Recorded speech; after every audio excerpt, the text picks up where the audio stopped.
우리 같이 말씀 보도록 하겠습니다. 요한계시록 6장 1절에서 4절입니다. 오늘 말씀은 요한계시록 6장 1절에서 4절 말씀.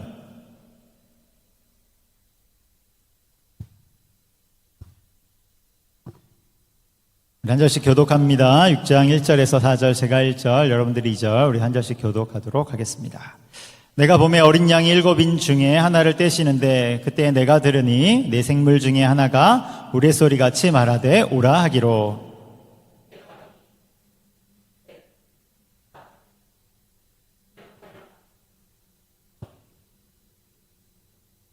둘째 인을 떼실 때 내가 들으니 둘째 생물이 말하되 오라 하니 이에 다른 묽은 말이 나오더라. 그 탄 자가 허락을 받아 땅에서 화평을 자하여 버리며 서로 죽이게 하고 또 큰 칼을 받았더라. 아멘. 할렐루야.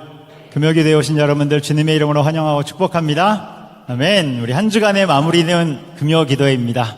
우리 금요기도회로 마무리하면서 또 한 주간의 삶을 하나님께 올려드리는 것입니다. 우리 주님이 이 시간 우리와 함께하는 줄 믿으시기 바랍니다. 아멘.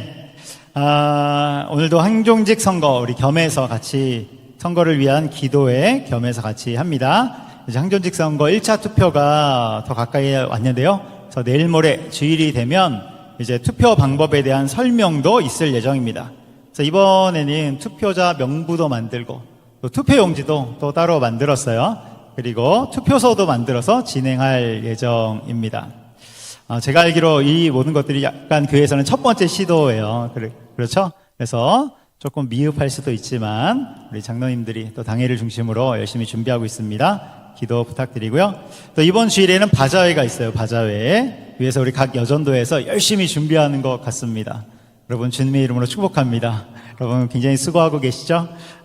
우리 이번 주일에 3부 예배 후에 식당에서 진행되고 또 1층 로뎀에서는 여러 물품이 판매되니까 많은 관심 부탁드립니다.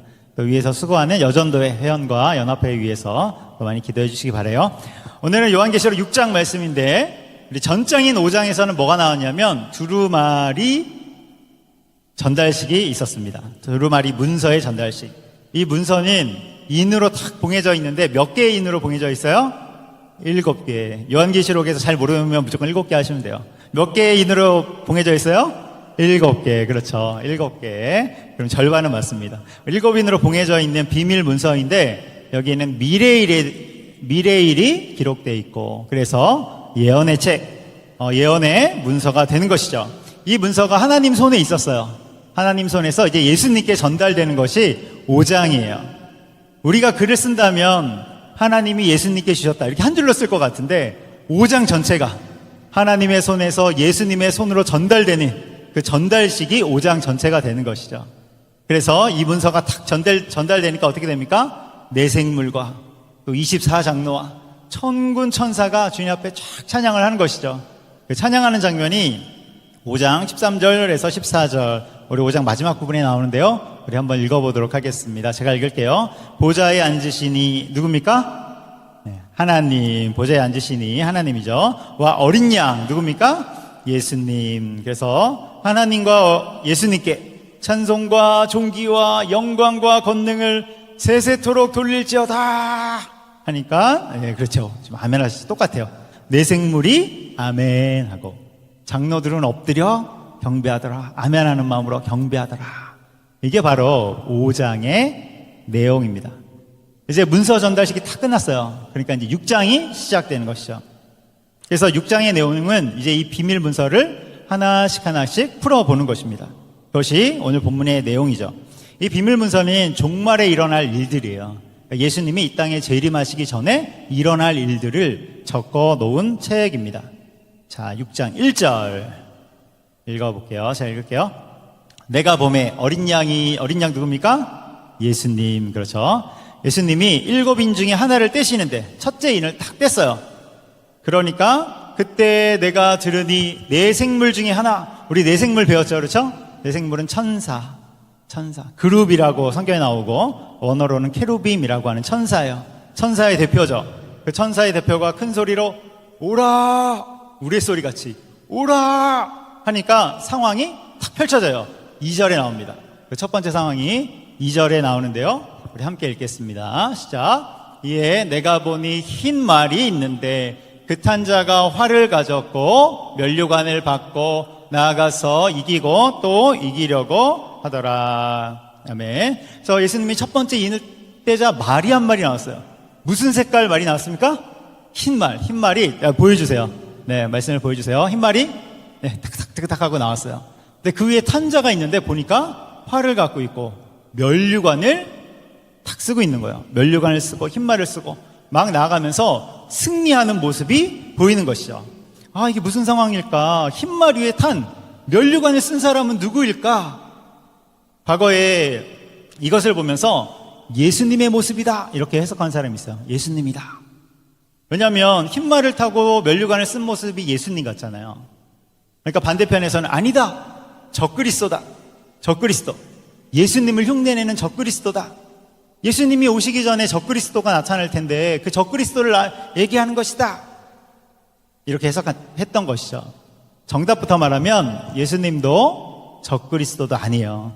이것은 세상의 미혹을 뜻하는 것입니다. 쉽게 말하면 이단과 사이비 그리고 세상의 사상들, 무신론, 유물론, 요즘은 불가지론이 유행해요. 불가지론 이런 것들. 그러니까 세상에 미혹된 사상, 미혹된 철학, 종교, 세계관 등 이런 것을 진리를 흉내내는 사상들이 쭉 나와서 세상을 미혹하는 거예요. 그러면 이 첫 번째 인을 탁 뗐을 때 첫 번째 인이 왜 미혹일까? 여러분 7개의 인을 해석하는데 그 중에 가장 까다로운 게 이 첫 번째 인이에요. 첫 번째 인이 왜 미혹일까? 그래서 여러분 이거는 나머지 인을 탁 풀면 그래서 여러 가지 해석이 있었거든요. 나머지 인을 풀면 자동적으로 풀려요. 더 좀 성격이 느긋해야 돼요. 첫 번째에서 못 넘어가는 사람은 이게 뭘까? 막 골몰하면서 막 몇 년을 썩는 거죠. 2번, 3번, 4번까지 나오면 1번이 딱 풀리거든요. 그러니까 순서대로 가보면 자동적으로 풀립니다. 자, 미혹이다. 그러면 이제 두 번째를 풀어볼게요. 두 번째 인이 나오는 3절을 읽어보도록 하겠습니다. 제가 읽을게요. 두 번째 인을 떼실 때 누가 뗍니까? 인을? 예수님이 떼시죠. 내가 들으니 둘째 생물, 네 생물 중에 또 하나가 오라 이렇게 이야기하는 거예요. 오라 하니까 또 책이 탁 펼쳐지면서 두 번째 상황이 그려지는 것이죠. 4절입니다. 4절 함께 읽을게요. 시작. 이에 다른 붉은 말이 나오더라. 그 탄 자가 허락을 받아 땅에서 화평을 제하여 버리고 서로 죽이게 하고 또 큰 칼을 받았더라. 또 두 번째 인이 탁 펼쳐지니까 무슨 말이 나와요? 네, 붉은 말이 탁 나와요. 그런데 이 붉은 말을 보니까 특징이 화평을 제하여 버리고, 화평은 평화죠. 평화를 없애요. 서로 죽이고 칼을 가졌어요. 칼을 가져서 서로 죽이게 하고 이 땅에 평화를 없애는 거예요. 이게 무슨 상황일까? 네, 칼 있잖아요. 총칼. 전쟁의 상황이죠. 전쟁의 상황. 그래서 두 번째 이는 이 땅에 있을 전쟁을 뜻하는 것입니다. 그래서 붉은 말은 피를 상징하는구나 이렇게 알 수 있는 것이죠. 이 땅의 평화를 제하는. 그래서 주님이 오시기 전에, 예수님 오시기 전에 이 세상은 나라가 나라를 대적하고 민족이 민족을 대적하는 전쟁이 있겠구나. 우리가 이것을 알 수 있는 것입니다. 자, 두 번째 인까지 왔어요. 이제 예수님이 세 번째 인을 탁 떼십니다. 세 번째 인. 세 번째 인을 딱 뗄 때 또 뭔가 상황이 펼쳐지죠. 이 상황은 심판의 상황이에요. 심판의 상황. 또는 재앙의 상황이고 또 다르게 말하면 징조의 상황이에요. 어떤 징조입니까? 예수님이 오신다라는 징조를 하나씩 뗄 때마다 보여주고 있는 거예요. 예수님이 재림하시기 전에 이 땅에 이런 일이 있을 것이다. 그래서 세 번째 인을 떼는데 5절을 읽어보도록 하겠습니다. 우리 5절 제가 읽을게요. 세 번째 인을 떼실 때 예수님이 떼셨어요. 내가 들으니, 요한이 들은 거죠. 요한이 이 장면을 다 보고 있어요. 셋째 생물이 또 네 생물 중에 하나가 오라 하기로, 내가 보니 이번에는 검은 말이 나왔어요. 그 탄자의 손에 아까는 칼이 들려 있었는데 이번에는 저울이 탁 들려 있는 것이죠. 여러분, 세 번째 딱 나왔어요. 무슨 말이 나왔어요? 검은 말이 탁탁탁탁탁 하고 또 나온 거예요. 여러분, 검은색. 색깔이 심상치 않죠. 까만색이 나왔습니다. 그리고 손에 저울을 가졌어요. 이게 뭘까? 뭘까? 우리 6절에 보면 무엇인지 나오죠. 6절을 함께 읽도록 하겠습니다. 시작. 내가 내 생물 사이로부터 나는 듯한 음성을 들으니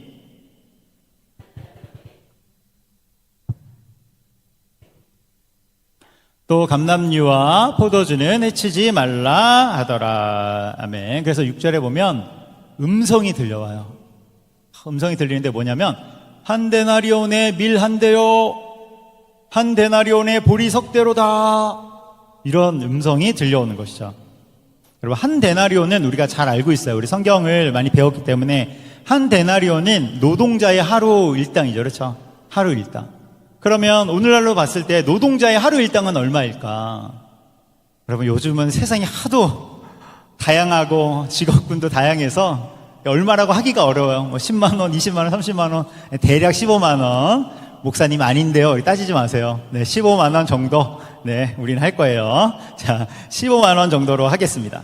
그러니까 한 데나리온에 15만 원에 밀 한 대요. 밀은 어렵잖아요. 쌀 1kg요. 이렇게 보면 돼요. 쌀 1kg. 쌀 1kg에 15만 원이요. 이게 500ml죠. 두 개 하면 1000ml. 1000ml 하면 1kg 정도 되잖아요. 그렇죠? 요거 2병 쌀이 가득 담기면 요거 15만 원입니다. 자, 사시겠습니까, 여러분? 자, 15만 원. 그런 거예요. 요거 두 개에 15만 원이면 김밥 한 줄이 한 10만 원 할 것 같아요. 김밥 한 줄. 드시겠습니까? 라면 한 봉지 한 5만 원 할 것 같아요. 라면 한 봉지. 목사님, 라면은 왜 싼데요? 묻지 마세요. 그냥 하는 거예요. 자, 라면 한 봉지에 5만 원 정도. 여러분, 이게 뭘 뜻하는 거예요? 먹을 게 없어서 식량이 끊어져서 기근을 뜻하는 것이죠. 굶주림, 기아의 재난을 말씀하는 거예요. 그러니까 검은색은 뭘 뜻합니까? 이제 가만히 보니까 사람이 죽어가는 것을 뜻하는 것이죠. 죽음을 뜻하는 거예요. 여러분, 전쟁도 심각한 재앙이지만 기근도 역시 끔찍한 재앙이 되는 것이죠. 지금도 아프리카나 동남아의 어려운 지역에 가면 상황이 처참한 그런 이제 모습들을 볼 때가 있잖아요. 북한도 마찬가지고, 우리 또 아이들의 사진이나 어떤 그런 환경들 보면 처참한 것을 보게 됩니다. 근데 흥미로운 것은 어떤 글을 읽어본 적이 있는데, 거기 보면 지구의 총 곡물 수확량을 계산해 보면, 곡물을 수확한 그 양을 계산해 보면 우리 온 인류가 다 먹고도 남을 만큼의 그 곡물이 수확된대요. 그런데 한쪽에는 너무 많이 있어서 버리고, 또 한쪽은 못 먹어서 굶어 죽고, 너무나도 안타까운 것이죠. 그래서 많이 수확되면 주면 좋을 것 같은데 유통의 문제, 가격 경쟁력의 문제, 이걸로 억제하고 묻고 심지어 버리기까지 하는 안타까운 일들이 있는 것이죠. 그래서 예수님이 이 땅에 오시기 전에, 종말 전에 있을 세 번째 징조, 세 번째 시그널은 바로 기근이 되는 거예요. 기근. 이 땅에 기근이 있어요. 그런데 6절 뒷부분에 보면, 6절 다시 보여주세요. 6절 뒷부분에 보면 또 감람류와 포도주는 해치지 말라 하더라, 이렇게 나와 있죠. 그러니까 이거는 정상이라는 거예요. 그러니까 이 땅에 기근이 있는데 아직까지는 괜찮은 수준의 곡물들도 있다, 괜찮은 수준도 있다라는 것이죠. 괜찮은 수준인 거예요. 그래서 세 번째가 기근. 자, 이제 네 번째 인을 예수님이 떼세요. 우리 7절에 나옵니다. 네 번째 인. 제가 읽을게요. 네 번째 인을 떼실 때 예수님이 떼셨어요. 넷째 생물의 음성, 우리 케루빔 중에 하나가 오라. 그러니까 8절의 상황이 탁 하고 펼쳐지는 거죠. 우리 8절 함께 읽어보도록 하겠습니다. 우리 8절 시작. 내가 봄에 청황색 말이 나오는데 그 탄자의 이름은 사망이니 음부가 그 뒤를 따르더라. 그들이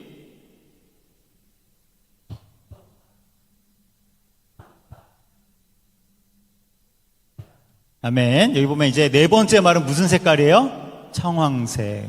목사님, 청황색이 뭐예요? 잘 모르겠지만 거기 기분 나쁜 색깔 이렇게 적으시면 돼요. 기분 나쁜 색깔이요. 기분 나쁜 색깔의 말이 탁 나오는데 그 탄자의 이름도 기분이 나빠요. 이름이 뭐예요? 사망. 명찰을 보니까 사망이 탁 들어가 있어요. 그리고 그 뒤에 또 뭐가 하나 따라와. 더 기분 나쁜 게 따라와요. 음부가 따라오죠. 음부가. 음부는 지옥이잖아요. 지옥. 그러니까 이 상황이 지옥과 같은 상황이에요. 그리고 이 앞에 나오는 사망은 사망 곱하기 사망 곱빼기죠. 사망 곱빼기. 그런 심각한 상황, 무시무시한 심판을 말씀하고 있는 거예요. 그렇다면 이 심판은 어떤 심판일까? 사망과 음부의 권세가 따르더라. 어마어마한 심판이 나오는데 그 뒤에 뭐라고 나오냐면 그들이 땅 4분의 1의 권세를 받아 검과 흉년과 사망과 땅의 짐승들로써 죽이더라. 이렇게 나오죠. 자, 검, 흉년, 사망, 땅의 짐승 네 가지 패키지가 나와요. 여기 사망이라는 게 나와요. 그러니까 여기 세 번째, 여기 사망이 뭔지가 알면 이 요한계시록에서 지금 이 본문에서 말씀하는 이 사망의 구체적인 게 뭔지 알 수 있어요. 여러분, 이 사망은 뭐냐면 바로 전염병이에요. 전염병. 왜 전염병이냐? 우리가 요한계시록을 읽고 해석하려면 반드시 기반이 되어야 되는 것이 있는데 그게 구약이에요. 구약. 우리가 요한계시록을 읽기 어려운 이유 중에 하나가 구약의 기반이 되지 않으면, 구약의 토대가 탄탄하지 않으면 요한계시록을 읽어내기가 어려워요. 근데 구약에 보면 네 가지 패키지, 하나님이 이 땅에 심판하시는 네 가지 패키지가 늘 따라 나온단 말이에요. 그것을 보면 알 수 있어요. 제가 예전에 이단들은 사이비는 어떻게 요한계시록을 해석하나 이렇게 쭉 본 적이 있어요. 해석 들으면 뭐 다 엉터리죠. 말도 안 되는. 여러분, 성경은 성경으로 풀어야 돼요. 어려운 게 나오면 주님이 그동안 어떤 말씀으로 이것을 주셨는가 이걸 풀어야 돼요. 근데 사이비는 어떻게 해요? 기도를 해요. 하나님, 이건 무엇입니까? 이 사망이 무엇입니까? 그러면 알려준대요. 그럼 사람들한테 말해줘요. 이 사망은 이런 것입니다. 여기에 나오는 하늘은 무엇입니까? 이 말은 무엇입니까? 막 이렇게 기도해요. 하나님이 알려주신대요. 여러분, 그것은 하나님이 아니라 악령일 수도 있고 자기 생각일 수도 있어요. 그때는 기도를 하는 것이 아니라 성경을 읽어야 돼요. 성경을. 성경에 하나님이 다 써놨어요. 진짜 하나님이라면 이렇게 말씀하시겠죠. 성경 좀 읽어라 이렇게 말씀하시겠죠. 성경에 다 써있어요. 다 써있어요. 그래서 이 네 가지 패키지도 구약에 나온단 말이에요. 우리 에스겔서 14장 21절 우리 함께 읽겠습니다. 제가 읽을게요. 에스겔 14장 21절. 주 여호와께서 이같이 말씀하시되 내가 나의 네 가지 중한 벌, 패키지가 나오죠. 칼, 기근, 사나운 짐승, 그 다음 뭐예요? 전염병, 이렇게 나오죠. 그래서 요한계시록 이 본문에서 나온 그 사망이라는 것은 전염병인데 전염병에 엄청난 포커싱을 해서 사망이라고 적어주신 거예요. 그렇다면 이 줄여서 칼기전짐이라고 하거든요. 네 가지 패키지라고 외우시면 돼요. 구약에서 하나님이 보통 심판하실 때 칼, 기근, 전염병, 그 다음에 짐승 이 네 가지로 심판을 하시는데 4개가 나올 수 있고 3개가 나올 수 있어요. 3개가 나오면 칼기전, 4개가 나오면 칼기전짐 이렇게 나와요. 그래서 에스겔서 다른 본문에도 나오고 우리가 요즘 새벽 기도하는 예레미야서 본문에도 꽤 많이 나와요. 이 4가지 심판이. 그래서 여기에서 나오는 사망은 전염병이죠. 그런데 8절에 보면 우리 다시 8절 보여주세요. 8절에 보면 검과 흉년과 사망과 별표죠. 땅의 짐승, 그러니까 전염병을 중심으로 한 종합적인 심판이 되는 거예요. 이 땅에 전염병을 중심으로 한 종합적인 심판. 그런데 이 재난과 심판이 어느 정도의 재난과 심판이냐면 땅의 4분의 1. 이거는 전 지구의 4분의 1일 수도 있고 또 사도 요한이 지금 이것을 보고 있잖아요. 자기가 보는 장면에서 4분의 1일 수도 있어요. 그런데 땅의 4분의 1이니까 작은 바운더리는 아닐 거예요. 어마어마하게 큰 바운더리가 되겠죠. 여러분, 역사상 이런 일이 있었나요? 지구 또 어떤 지역의 4분의 1에 수많은 사람들이 전염병과 같은 사망으로 뒹군 일이 있었나요? 있었죠. 14세기에 패스트의 전염병이 돌 때 유럽의 3분의 1의 사람들이 또는 4분의 1의 사람들이 죽었다고 기록되어 있죠. 그러면 3분의 1에서 4분의 1은 어마어마한 숫자이죠. 우리나라 인구가 지금 들어오면서 검색해 보니까 5천만 명이 조금 넘더라고요. 현재 우리나라의 4분의 1이 전염병으로 사망했다. 그럼 여러분, 길거리에 그 시신들이 뒹구는 수준이에요. 너무 많은 1,000만 명 이상이 죽기 때문에 그런 것이죠. 전염병은 그런 거예요, 여러분. 굉장한 위력이죠. 우리는 전염병의 위력을 다 체험했어요. 여기는 우린 다 같은 경험을 하지 않았습니까? We are the world. 우리는 다 같은 경험을 했어요. 코로나, 이놈의 코로나. 여러분, 우리는 그게 얼마나 무시무시한지 다 경험을 했죠. 그래서 예수님이 오시기 전에 이러한 일들이 있다. 종말의 시간표에는 이러한 일들이 있다. 그런데 여러분, 지금까지 쫙 보니까 어때요? 가만히 보니까 우리가 지금 살고 있는 시대랑 비슷하죠. 전쟁의 소식이 들려와요. 또 이스라엘과 이란이 미사일을 주고받는 이야기, 또 하마스와의 이야기, 우크라이나와 러시아는 여전히 전쟁 중에 있고, 기근은 뭐 말할 것도 없고, 전염병도 역시 마찬가지고. 그래서 여러분, 아무리 봐도 네 번째 인의 그 징조까지 다 성취된 것으로 보이죠. 그래서 네 번째 인까지. 그리고 이제 다섯 번째 인으로 넘어가는데 여기에서 약간 분위기가 바뀌어요. 다섯 번째 인. 탁 뗄 때 다섯 번째 심판, 그 징조가 나오는데 분위기가 바뀌어요. 그 전에 첫 번째 인을 설명할게요. 자, 네 번째까지 풀면 첫 번째는 자동적으로 풀린다고 그랬어요. 여러분, 첫 번째 인의 심판이 뭐라고 그랬어요? 미혹. 네, 미혹. 그렇죠. 네, 미혹입니다. 그래서 이단과 사이비 또는 무신론, 유물론과 같은 사상들, 또 철학들, 하나님을 대적하는 철학과 세계관들. 그렇다면 이유가 뭘까? 왜 네 가지를 풀어봤는데 첫 번째가 미혹일까? 사실 여기에 나오는 요 순서는 예수님이 이미 말씀해 주셨어요. 마태복음 24장에. 마태복음 24장에 보면 예수님의 제자들이 주님, 마지막 때에는 어떤 일들이 있겠습니까? 그러면서 예수님이 쭉 설명해 주세요. 그때 마태복음 24장 4절로 5절에 보면 첫 번째 징조로 미혹이 나와요. 미혹. 그리고 이어서 전쟁, 기근, 종합적인 환란이 9절까지 쭉 나오는 것이죠. 그래서 이것을 토대로 봤을 때 첫 번째 인의 심판이 미혹이라는 것을 알 수 있어요. 그래서 요한계시록은 어떻게 해석이 됩니까? 앞에 있는 성경들을 알아야, 그래서 요한계시록 맨 뒤에 나오는 것이죠. 해석이 가능한 거예요. 그렇게 이제 예수님이 재림하기 전에 일어날 징조들을 보면 첫 번째 미혹, 두 번째 전쟁, 세 번째 기근, 네 번째 전염병. 칼 기전 마찬가지죠. 그렇죠? 칼 전쟁, 기근, 전염병. 그런 순서이죠. 그리고 네 번째는 전염병을 포함한 포괄적인 종합적인 재난입니다. 그리고 이제 다섯 번째 인이 딱 떼지는데 다섯 번째 인은 그 징조는 9절에 나옵니다. 9절부터 나와요. 9절 우리 한번 같이 읽겠습니다. 시작. 다섯 번째 인을 떼실 때에 내가 보니 하나님의 말씀들과 그들이 가진 증거로 말미암아 죽임을 당한 영혼들이 제단 아래에 있어.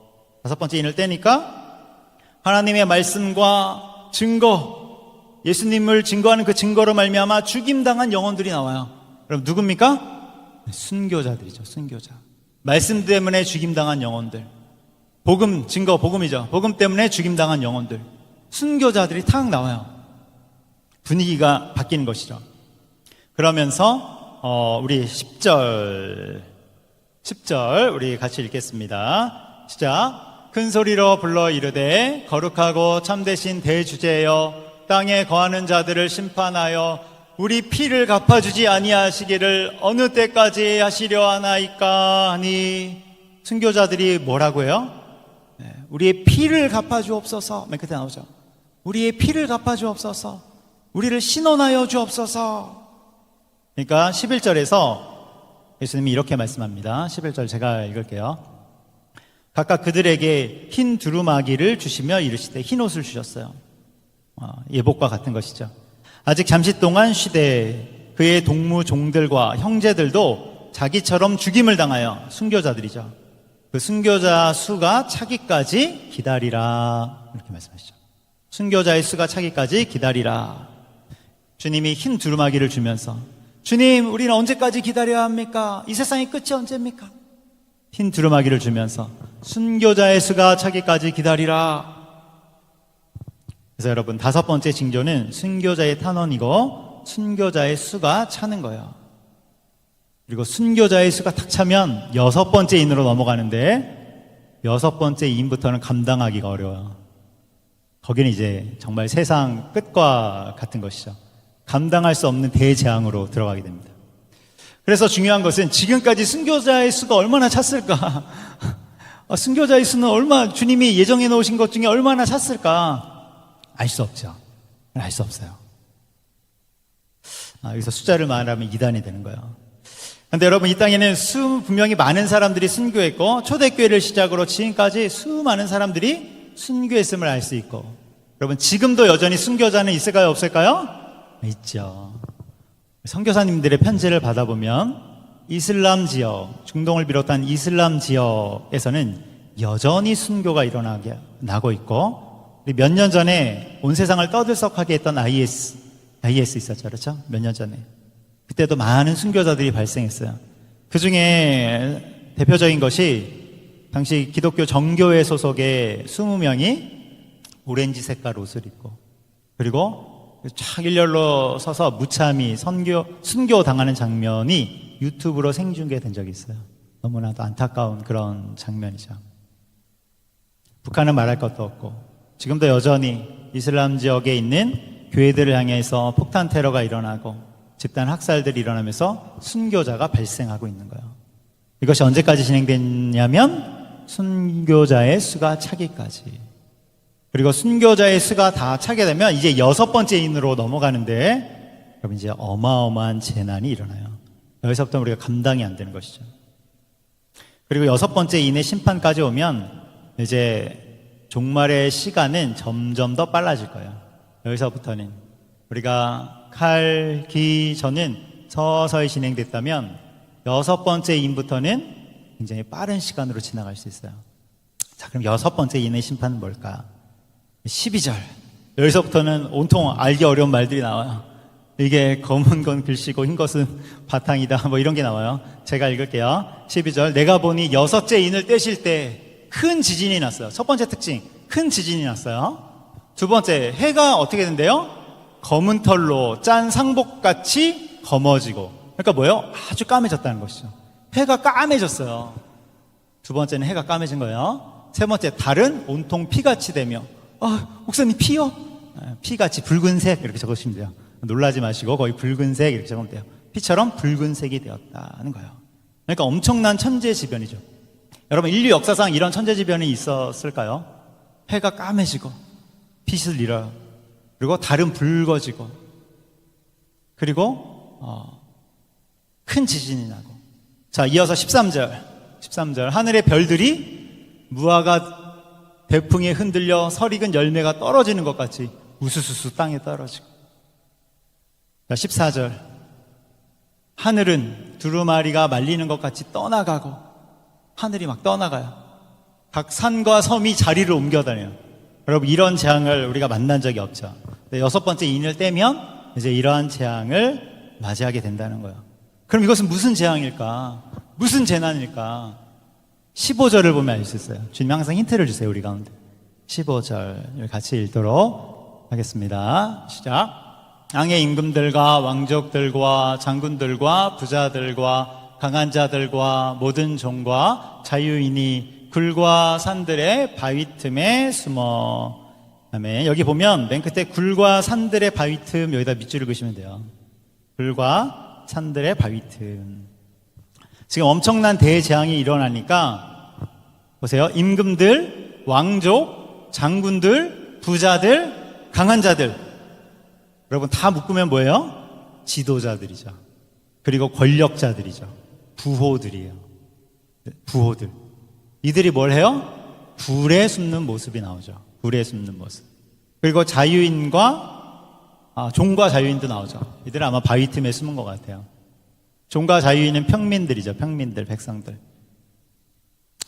우리가 가끔씩 다큐멘터리를 보면 미국의 엄청난 부자들, 부호들, 권력자들이 땅속에 벙커를 지어놓은 것을 볼 수 있어요. 벙커를. 사막 한가운데 지어놓기도 하고요. 또는 산에다가 깊은 벙커를 짓기도 해요. 그래서 안전하게 살기 위해서 깊은 벙커를 지어놨어요. 무엇을 대비하면서 벙커를 지어놨을까요? 네, 핵전쟁을 대비해서 벙커를 지어놨죠. 제가 찾아보니까 우리나라도 벙커를 지은 사람이 있어요. 2023년도 기사인데요. 2억에서 3억 정도 들면 개인 벙커를 지을 수 있답니다. 그래서 그렇게 해서 지은 사람이 있고요. 전문적으로 지어주는 업체도 있대요. 2억에서 3억. 저를 찾아오시면 제가 조금만 커미션을 먹을게요. 2억에서 3억. 그런데 한편으로 그걸 보면서 이런 생각이 들더라고요. 부실공사면 어떡해. 우리나라 핵전쟁이 터졌는데 부실공사면 어떡해요. 어디 가서 따질 수도 없고. 참 불안하다. 여러분, 지금 이 장면을 보는 사도 요한은 몇 세기의 사람이에요? 1세기의 사람. 그런데 지금 어떤 장면을 보는 거예요? 21세기 이후의 장면을 보고 있는 것이죠. 사도 요한은 벙커를 본 적이 있을까요? 없을까요? 없죠. 그래서 그는 굴이라고 적은 것으로 보여요. 굴. 우리나라 사람이 많이 기록했다면 굴이라고 적지 않고 방공호 이렇게 적었을지도 몰라요. 방공호. 그래서 권력자들은 벙커에 숨고 종과 자유인들, 일반 백성들은 바위 틈에 숨으면서 살려달라고 외치는 것이죠. 그게 16절이에요. 그게 16절. 이런 것을 정합해서 보면 6번째 인의 심판은 두 가지로 설명드릴 수 있는데, 첫 번째는 지금까지 제가 설명드린 것처럼 핵전쟁이에요. 여러분, 다큐멘터리에서 핵이 터지는 장면을 보신 적 있어요? 유튜브에만 가도 볼 수 있어요. 핵 터지는 장면을 보면 탁 터졌을 때 일시적으로 세상이 까매져요. 해가 까매진 것처럼 깜깜해지죠. 해가 사라진 것 같아요. 그 이후에 붉은 빛이 메가톤으로 쫙 터지면서 구름 기둥이 쫙 올라오죠. 버섯 구름에 그 기둥이 쫙 올라와요. 그래서 해가 까매지고 달이 피같이 붉어지고 하늘이 날아가는 것 같은. 여러분, 이 구름 기둥이 몇 킬로미터까지 올라가는 줄 아세요? 1953년에 실험을 했는데, 그때 53년이면 벌써 50년도 더 됐죠. 버섯 구름이 높이 90km 이상 올라갔다 이렇게 나와요. 90km 이상. 그리고 거기 핵폭탄을 터뜨렸던 주변의 산들과 섬이 사라졌어요. 지형이 바뀌었어요. 실험하면서. 산들이 떠나가고 섬이 바뀌고 정도가 아니라 다 사라진 것이죠. 저는 이게 가장 가능성이 크다고 봐요. 여러분, 지구에는 지금 우리 지구라는 행성을 폭파하고도 남을 만한 어마어마한 양의 핵이 존재한다고 그러죠. 핵미사일을 그렇게 많이 보유하고 있어요. 그런데 이것이 사용된다면 말 그대로 엄청난 재앙이 되는 거예요. 여러분, 인간이 얼마나 악해요. 어떤 머리가 헷가닥 하신 분이 잘못해서 이거 누르면 한 번에 가진 않겠죠. 그렇게 허술하진 않을 거예요. 한 번 눌렀다고. 이렇게 잘못하다 몇 번 누르면 이게 그럼 뉴스에 나올 거예요. CNN에 나오고 우리나라 뉴스에도 나올 거예요. 여러분, 만일 이런 일이 있으면 6번째 인의 심판이 시작됐구나. 그래서 첫 번째 해석은 핵전쟁의 모습이에요. 자, 두 번째 해석은 뭐냐면 정말로 하늘이 날아가고 별들이 떨어지고, 그래서 과거에는 이것을 어떻게 해석했냐면 주류 해석 중에 하나가 소행성의 충돌로 봤어요. 소행성의 충돌. 이건 과거부터 쭉 있었던 해석이죠.